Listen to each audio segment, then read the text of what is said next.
Hey hello welcome to chemistry and talk. So देखिए, इस particular video में बात करेंगे रिलेटिव एटॉमिक मास नंबर के बारे में। ये एक ऐसा टॉपिक है जो आईआईटी जेई में पढ़ाया जाता है, नीट में यानी 11-12 के बच्चों को पढ़ाया जाता है, और यूजुअली एक ऐसा टॉपिक होता है जिस पे मोस्ट ऑफ द स्टूडेंट्स को डाउट होता है। और यूजुअली जो इसका जो डेफिनेशन बुक्स में दिया जाता है, आप कोई भी स्टैंडर्ड रेफरेंस बुक उठाओगे तो बड़ा कन्फ्यूजन सा रहता है कि ये क्या है, बेसिकली इसका मतलब क्या है। सो इसी देखिए, बात ऐसी है कि जब हम एटॉमिक वर्ल्ड में जाते हैं तो जो एटम्स का मास होता है वो बहुत ही कम होता है। इतना कम होता है एटम्स का मास कि आपकी नॉर्मल जो वेइंग मशीन होती है वो कभी उसे मेजर नहीं कर पाएगी। तो हमको कुछ तरीका चाहिए था। जैसे एक एग्जांपल के तौर पे देता हूँ, मान लीजिए हमारे इस इंडिया में बहुत सारे अमीर लोग रहते हैं। ठीक है, अब कल को अगर मुझे ये डिसाइड करना है कि कौन बहुत अमीर है कौन बहुत गरीब है, यानी मुझे अमीरी और गरीबी, रिचनेस एंड पुअरनेस के बीच का मुझे अगर एक क्लासिफिकेशन करना, तो मुझे एक बाउंड्री लाइन ड्रॉ करनी पड़ती है कि भाई अगर इससे ज़्यादा होगा तो वो अमीर कहलाएगा और इससे कम होगा तो वो गरीब कहलाएगा। अब जितना उससे ज़्यादा होगा यानी हमें एक स्टैंडर्ड रेफरेंस सेट करना पड़ता है। हम एक रेफरेंस सेट करते हैं और उस रेफरेंस के बेसिस पे हम डिसाइड करते हैं कि कोई कितना अमीर है और कोई कितना गरीब है। जैसे हमारे यहाँ पे राशन कार्ड होता है, बिलो पॉवर्टी लाइन होती है, एक इतनी इनकम अगर आएगी तो वो पॉवर्टी लाइन से नीचे होता है, इतनी इनकम आएगी तो वो पॉवर्टी लाइन के ऊपर होता है। करेक्ट है। तो सिमिलरली हमने एटॉमिक वर्ल्ड में हमने क्या किया, हमें ये पता करना था कि कोई एटम का मास कितना। अब देखो, हर एक एटम का इंडिविजुअल मासेस निकालना बहुत डिफिकल्ट हो जाता है और उसको हर बार कैलकुलेशन में यूज़ करना भी बहुत डिफिकल्ट हो जाता है। तो हमने क्या किया, हमने अलग अलग लोगों को यूज़ किया। सबसे पहले हमने हाइड्रोजन का यूज़ किया, फिर ऑक्सीजन को एज ए स्टैंडर्ड माना, एंड फाइनली हम लोग आके रुक गए कार्बन पे। हमने कार्बन का वो आइसोटोप लिया, आई होप आपको आइसोटोप्स के बारे में पता होगा। तो कार्बन का वो आइसोटोप लिया जिसे हम कहते हैं कार्बन 12।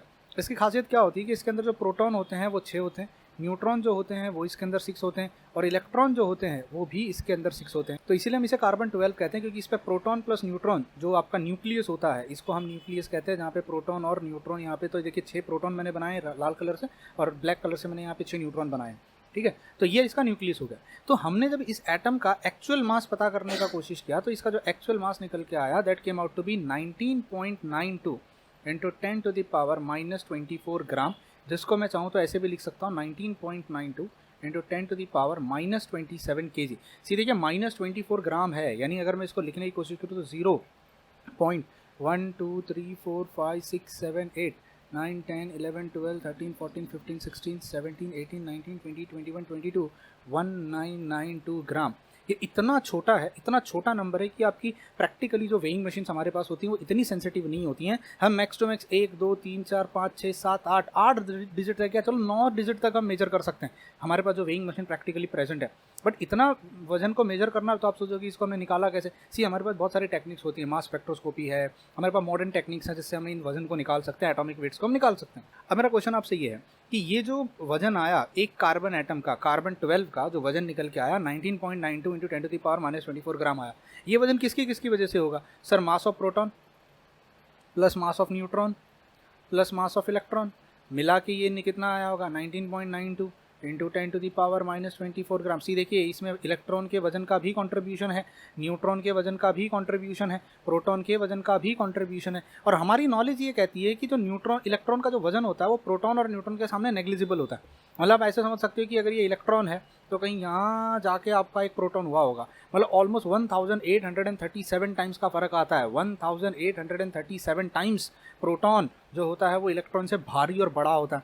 तो ये जो इतना वजन आया है, इसके अंदर इलेक्ट्रॉन का जो कंट्रीब्यूशन हुआ होगा वो बहुत नेग्लिजिबल हुआ होगा। तो हम इलेक्ट्रॉन के नंबर को यहाँ से हटा देते हैं, मतलब ये जो वजन आया होगा मोस्टली वो मास ऑफ प्रोटॉन और मास ऑफ न्यूट्रॉन की वजह से आया होगा। तब जाके 19.92 इंटू 10⁻⁻24 ग्राम हुआ होगा। अब देखिए, यहीं से एक सबसे बड़ी प्रॉब्लम शुरू होती है। सी, हमने इलेक्ट्रॉन की क्वांटिटी को हटा दिया, पर इसमें उसका जो मास था उसे हमने नहीं हटाया। 19.92 इंटू 10⁻⁻24 में भले ही उस इलेक्ट्रॉन का 6 इलेक्ट्रॉन का इतना सा भी कंट्रीब्यूशन था, हमने कंट्रीब्यूशन को नहीं हटाया। हमने ये कहना स्टार्ट कर दिया कि उसका कंट्रीब्यूशन जो इलेक्ट्रॉन का मास, इलेक्ट्रॉन को हटा दिया पिक्चर में और उसके मास को रखा। तो इसमें अभी भी इलेक्ट्रॉन के मास का कंट्रीब्यूशन थोड़ा बहुत है, समझ में आ रहा है? तो हमें मिला मास of proton, mass of neutron. तो अप्रोक्सीमेटली इतना जो वजन आया होगा वो प्रोटॉन और न्यूट्रॉन की वजह से आया होगा। अब मुझे बताइए कितने प्रोटॉन और कितने न्यूट्रॉन हैं? सर, हमारे पास 12 प्रोटॉन है और 12 न्यूट्रॉन है, और हमारी नॉलेज ये कहती है कि प्रोटॉन का वजन और न्यूट्रॉन का वजन अप्रोक्सीमेटली ऑलमोस्ट सेम होता है। मतलब मैं यूँ कह सकता हूँ 12 पार्टिकल्स का वजन जो होगा वो 19.92 इंटू 10⁻⁻24 ग्राम आया होगा। तो मुझे बताइए एक पार्टिकल का वजन कितना है?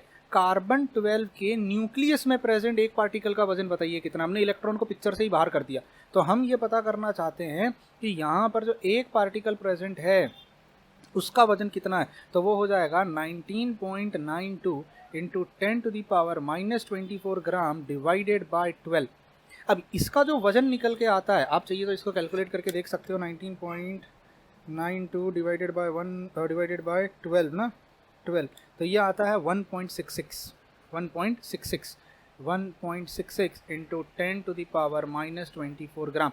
तो हमारी अब नॉलेज ये कहती है, अब हमें ये समझ में आ गया कि कार्बन 12 जो है, कार्बन 12 ना, वाई कार्बन 12, वो कार्बन जिसमें 12 पार्टिकल्स प्रेजेंट है न्यूक्लियस के अंदर। क्योंकि हमारा जो रदरफोर्ड का मॉडल था, उन्होंने भी देखो आपको बताया होगा जब अल्फा पार्टिकल स्कैटरिंग एक्सपेरिमेंट में, कि एटम का पूरा जो मास है वो सेंटर में कॉन्सेंट्रेटेड होता है, बगल बगल में खाली जगह होती है जहाँ इलेक्ट्रॉन प्रेजेंट होता है। फिर जे थॉमसन ने जो एक्सपेरिमेंट किया, E/m का जो रेशियो निकाला, उससे हमें ये समझ में आया कि इलेक्ट्रॉन का मास बहुत कम होता है।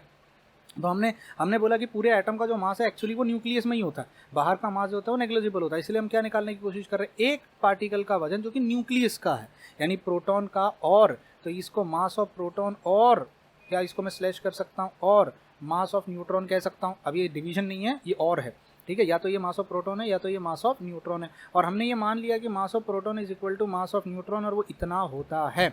इन शॉर्ट ये एक पार्टिकल का वजन है।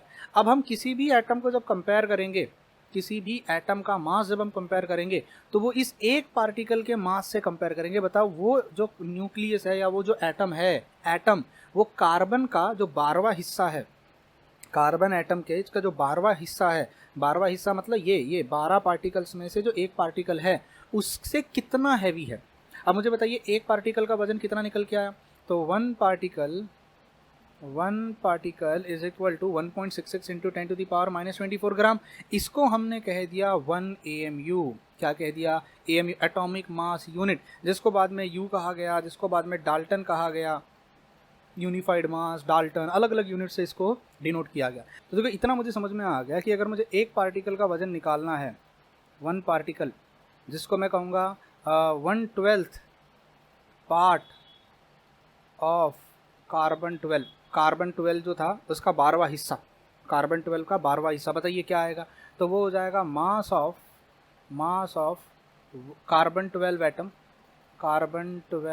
Atom divided by 12। I hope so logic समझ में आया। मतलब कार्बन 12 जो था उसका एटम, उसका जो 12वां हिस्सा बचेगा मेरे पास, 12th हिस्सा, दैट इज 1 प्रोटॉन या न्यूट्रॉन। प्रोटॉन न्यूट्रॉन कुछ भी हो सकता है वो, क्योंकि 12 पार्टिकल्स प्रेजेंट है और दोनों, हमने सबका मास इक्वल समझ के चला, न्यूट्रॉन और प्रोटॉन का। उससे कोई कितना हैवी है। अब देखिए, मान लीजिए कल को मुझे अगर किसी का भी मास निकालना हो, मैं पता करना चाहता हूँ, देखिए ध्यान से सुनेगा। मान लीजिए मेरे पास एक बॉक्स है और उस बॉक्स में कुछ तो प्रोटॉन प्लस न्यूट्रॉन मेरे पास कुछ तो प्रेजेंट है, और उन प्रोटॉन प्लस न्यूट्रॉन का वजन है W ग्राम। प्रोटॉन प्लस न्यूट्रॉन का वजन कितना है? W ग्राम। मतलब एक न्यूक्लियस है, चलो एक न्यूक्लियस ही ले लेते हैं। मेरे पास एक न्यूक्लियस है जिसके अंदर प्रोटॉन प्लस न्यूट्रॉन प्रेजेंट है, मुझे नहीं पता कितने प्रेजेंट है, पर उस न्यूक्लियस में इलेक्ट्रॉन भी हैं, बट हम इलेक्ट्रॉन को कंपेयर नहीं करते, हम न्यूक्लियस के ही वजन को यूजुअली कंपेयर करते हैं। अब इसका जो वजन है मान लेते हैं वो है W ग्राम, और मेरे पास सामने प्रेजेंट है कार्बन 12, जिसके अंदर 1 2 3 4 5 6 प्रोटॉन प्रेजेंट हैं, और 1 2 3 4 5 6 न्यूट्रॉन प्रेजेंट है, जिसमें से एक पार्टिकल का वजन जो था वो 1.66 इंटू 10⁻⁻24 है, और इस पूरे का वजन 19.92 इंटू 10⁻⁻24 ग्राम है। ये भी ग्राम में है। अब देखिए, अगर मुझे ये कंपैरिजन करना है कि ये न्यूक्लियस इस कार्बन 12 से कितना भारी है, तो मैं क्या करूँगा, मान लीजिए कोई भी तो है, इसको मैं कहूँगा weight W gram divided by 19.92 into 10⁻⁻24। तो अगर मुझे रिलेटिव मास कार्बन के रिस्पेक्ट में निकालना है, अगर मुझे ये पता करना है कि ये वाला एटम मेरे कार्बन से कितना भारी है, तो मैं उसके वजन को कार्बन के वजन से डिवाइड करूँगा। लेकिन मुझे ये नहीं पता करना है कि कार्बन से कितना भारी है। हमने कंपैरिजन करने का ट्रिक क्या लगाया, इसका वजन, ये जो प्रोटॉन्स और न्यूट्रॉन्स यहाँ पे प्रेजेंट हैं, इनका वजन इस एक पार्टिकल से कितना भारी है, उस एक पार्टिकल से जो वहाँ प्रेजेंट है उससे कितना भारी है। What is that one particle? वो वन पार्टिकल को हम कहते हैं 1/12, क्या कहेंगे इसको, 1/12 पार्ट ऑफ कार्बन 12। कार्बन का 12वां हिस्सा है वो, और मुझे बताइए तो आप रिलेटिव मास कैसे निकालेंगे? उसको हम कहते हैं रिलेटिव मास। जब आप किसी का वजन किसी दूसरे के रिस्पेक्ट में निकालते हो, मैं उससे कितना, मैंने ये नहीं पूछा मेरा वजन कितना है, मैं तुमसे ये पूछ रहा हूँ मेरा वजन उससे कितना भारी है। जैसे कि एग्जांपल देता हूँ, मान लीजिए एक x है और एक y है। x का वजन है 20 ग्राम और y का वजन है 40 ग्राम। अगर मुझे आपसे ये पूछना है कि y का वजन कितना है, एब्सोल्यूट वजन, तो 40 ग्राम। x का एब्सोल्यूट वजन 20 ग्राम, एक्चुअल वजन। बट अगर मैं ये पूछूं, मुझे बताइए रिलेटिव मास ऑफ y कितना है, रिलेटिव मास ऑफ y कितना है, तो 40 ग्राम को डिवाइड कर दोगे आप 20 ग्राम के लिए। पर रिलेटिव किसके? तो आपने y को x के रिस्पेक्ट में पूछा, x के वजन से आपने कंपेयर किया, तो आंसर निकल के आएगा सर दो। तो what is relative mass of y? 2। वो उसका एक्चुअल मास नहीं हो, तो रिलेटिव मास है। किससे रिलेट किया आपने? x के साथ रिलेट किया। सिमिलरली अगर मुझे ये पता करना है कि मेरे इस प्रोटॉन प्लस न्यूट्रॉन, कोई तो एक न्यूक्लियस है ये, मुझे नहीं पता कौन है ये, इसका वजन कितना है, तो मैं इसको कंपेयर कर रहा हूँ कार्बन 12 का जो 12वां हिस्सा प्रेजेंट है उसके साथ, the 12th part of your carbon 12। तो बताइए रिलेटिव मास कैसे लिखोगे? मास ऑफ गिवन एलिमेंट, जो भी आपके पास गिवन एलिमेंट है उसका वजन, that is will be W ग्राम या जो भी है, divided by mass of carbon 12 atom. सही है क्या ये? जी नहीं, कार्बन 12 के एटम के साथ थोड़ी ना कंपेयर करना है, उसका 12वां जो हिस्सा है, द 12th पार्ट, एक पार्ट, तो इसको मुझे डिवाइड किससे करना पड़ेगा? Divide by 12। So what formula do I get? Relative mass will be equal to mass of given element divided by mass of carbon 12 atom whole divided by 12। क्या हम इसको ऐसे लिख सकते हैं? mass of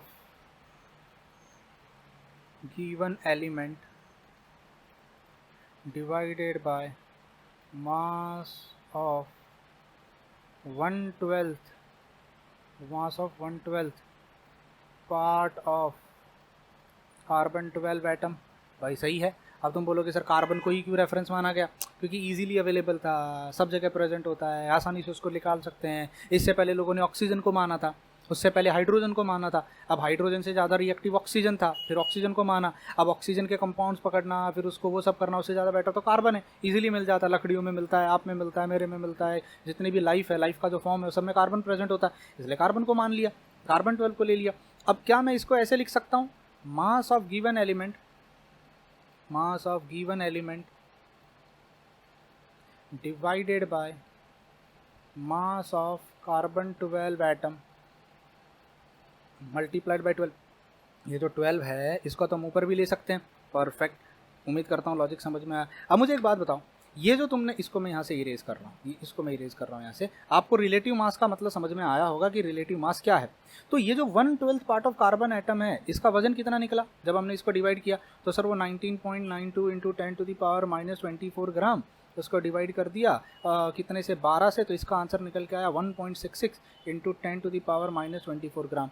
तो कार्बन 12 का जो वजन है वो है 1.66 इंटू 10⁻⁻12 के 12वें हिस्से का वजन।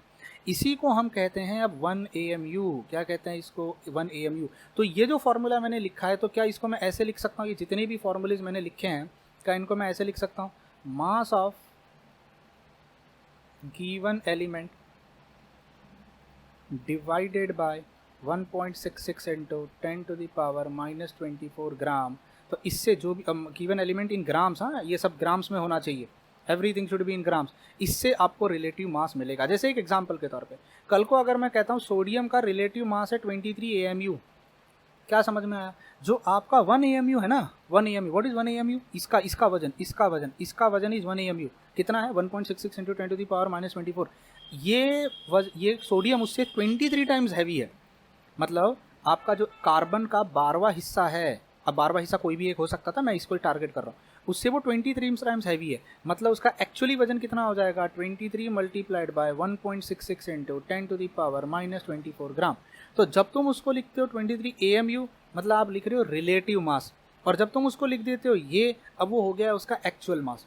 तो हम जब लिखते हैं AMU में, किसी भी एटम का वजन AMU में, हम उसका रिलेटिव मास लिख रहे होते हैं। और 1 AMU हमने कैसे डिसाइड किया? What is 1 AMU? कार्बन 12 को अपना रेफरेंस माना, और उसका जो न्यूक्लियस का वजन, उसका जो ओवरऑल वजन था उसमें जिसमें न्यूक्लियस में पार्टिकल्स थे उससे डिवाइड किया, एक पार्टिकल का वजन निकला। अब इसमें एरर है। एरर क्या है? देखिए इसमें मास ऑफ इलेक्ट्रॉन होना चाहिए था, एक्चुअली इसको 18 से डिवाइड करना चाहिए था। 6 पार्टिकल तो टोटल मिला के तो इसमें 18 पार्टिकल्स होते हैं, हमें इसको किससे डिवाइड करना चाहिए था? 18 पार्टिकल से। पर हमने डिवाइड किससे कर दिया? इसको हमने डिवाइड कर दिया 12 पार्टिकल से। तो आप बोलोगे सर ये तो गलत हो गया ना। हाँ, अब इसका रीज़न भी बता देता हूँ। सी इसका रीज़न समझने की कोशिश कीजिए। मान लीजिए एक घर में 3 लोग रहते हैं, एक ए है, एक बी है और एक सी है। पहले वाला इंसान कमाता है 500 रुपये, दूसरा वाला इंसान कमाता है 500 रुपये, तीसरा वाला इंसान कमाता है 10 रुपये। अब अगर मैं कहूँ बताइए एवरेज हर इंसान कितना कमाता है, तो आप क्या करोगे? 1010 रुपये हो गया, 1010 रुपये हो गया, डिवाइड किससे करोगे? 3 से। तो हर इंसान के हिस्से का एवरेज अगर निकालोगे तो कितना निकलेगा? तो 1010 डिवाइडेड बाई 3, आंसर निकल के आएगा 336। क्या सच में ये इंसान 336 रुपये कमाता है? नहीं।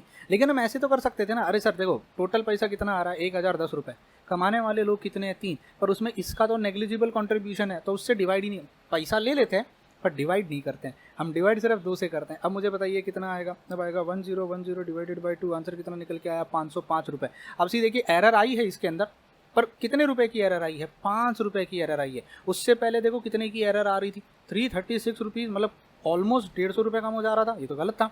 तो ये एरर हमें बर्दाश्त होती है। सेम काम हमने किया है कार्बन 12 में।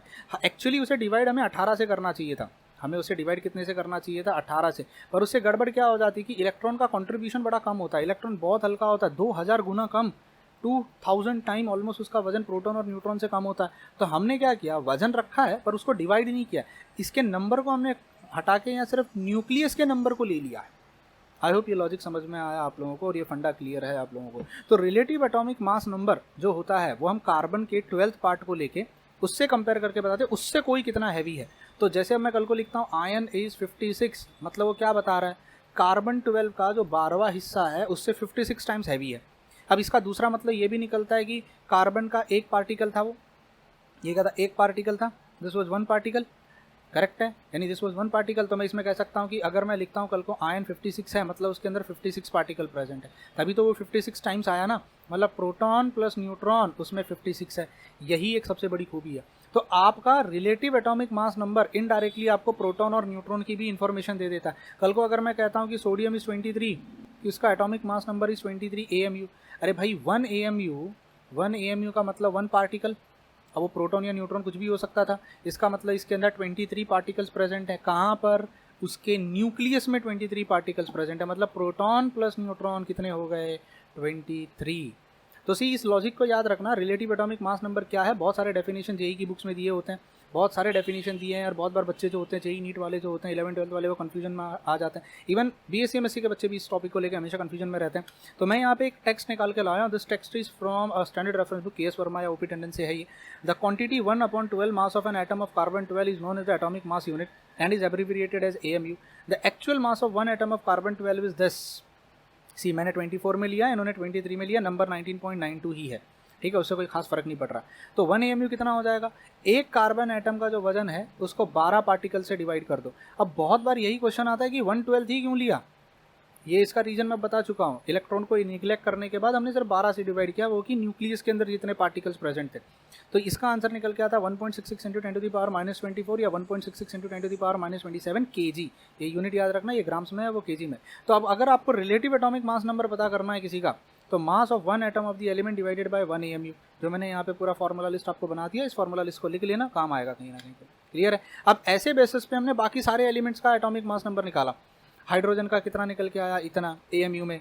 ऑक्सीजन का इतना, क्लोरीन का निकल के आया। अब मेरा अगला क्वेश्चन है, इस क्वेश्चन का आंसर मैं आप लोगों के साथ छोड़ के जाना चाहता हूँ।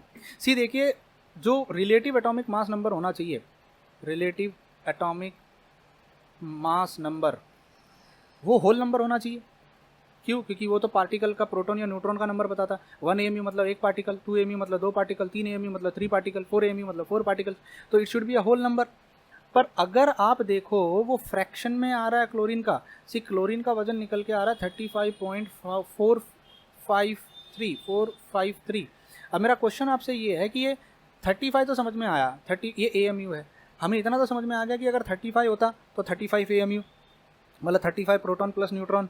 पर 35.4 AMU का मतलब क्या होता है? वहाँ पे आधा प्रोटॉन है क्या, या आधा न्यूट्रॉन है, ये मतलब क्या होता है, तो ये मैं आप लोगों के लिए छोड़ के जाना चाहता हूँ. This will be a homework for you people. Please comment in the comment box if you know the answer कि कैसे इसको निकाला जाता है.